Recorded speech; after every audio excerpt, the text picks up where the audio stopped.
Hello everyone, welcome to sleepy classes. दोस्तों, आज हम बात करने जा रहे हैं अर्बन हीट आइलैंड के बारे में, जो कि एक कॉन्सेप्ट है, बहुत ज़्यादा आजकल चर्चा में है क्योंकि जैसे जैसे गर्मी बढ़ रही है तो ये अर्बन हीट आइलैंड जो लोग शहरों में रह रहे हैं उनको बहुत ज़्यादा ये चीज़ जो शहरों में है, गर्मी कुछ कुछ पार्ट्स में बहुत ज़्यादा उनको फील होती है और कुछ जो आउटर एरियाज़ हैं वहाँ पे गर्मी उनको कम फील होती है। तो ऐसा ये क्या कॉन्सेप्ट है, इसके बारे में पूरा देखते हैं हम। What is the urban heat island? So, as we were talking, कि several sections of the country are experiencing extreme temperatures और cities के कुछ parts या फिर आप कह सकते हैं कि cities are more hot than the rural places.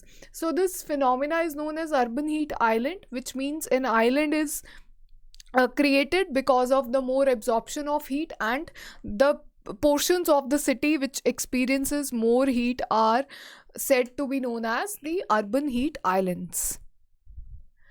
अब अर्बन हीट आइलैंड की अगर हम देखें प्रोफाइल क्या होती है कि जो बड़ी बड़ी रेजिडेंशियल बिल्डिंग्स हैं, अगर वो डार्क कलर्ड की हैं या फिर वो बहुत ही ज़्यादा डेंसली पॉपुलेटेड हैं, closely they are made up, they are not sparsely made up, they are very closely populated, तो वहाँ पे आपको जो फिनोमिना है टेम्परेचर राइज का देखने को मिलेगा in comparison to the other areas of the city, which can be low rise buildings, which can be suburban residential areas या फिर commercial areas.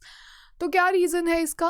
It is a temporary phenomena that occurs when particular parts of the city receive more heat than the rest of the city.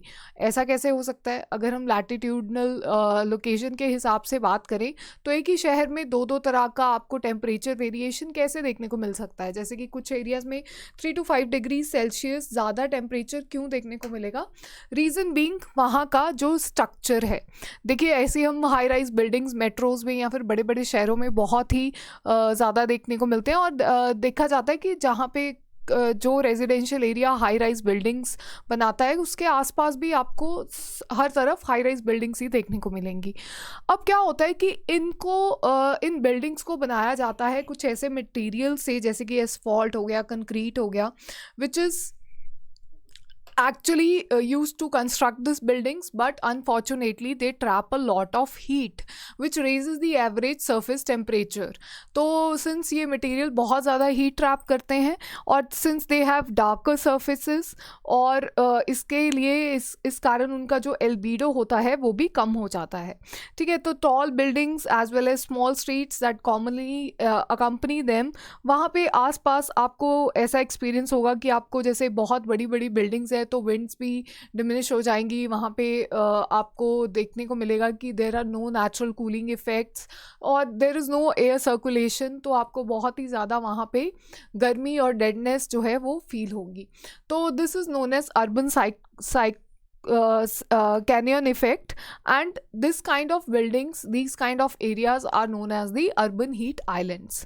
तो जहाँ पे heat पूरी तरह से trap हो चुकी है और there is no air circulation, तो वहाँ पे क्रिएट हो जाता है आपका अर्बन हीट आइलैंड। तो और भी ज़्यादा वहाँ पे usage of fossil fuels by the cars, vehicles, वो एड ऑन करते हैं इस हीट इफ़ेक्ट में।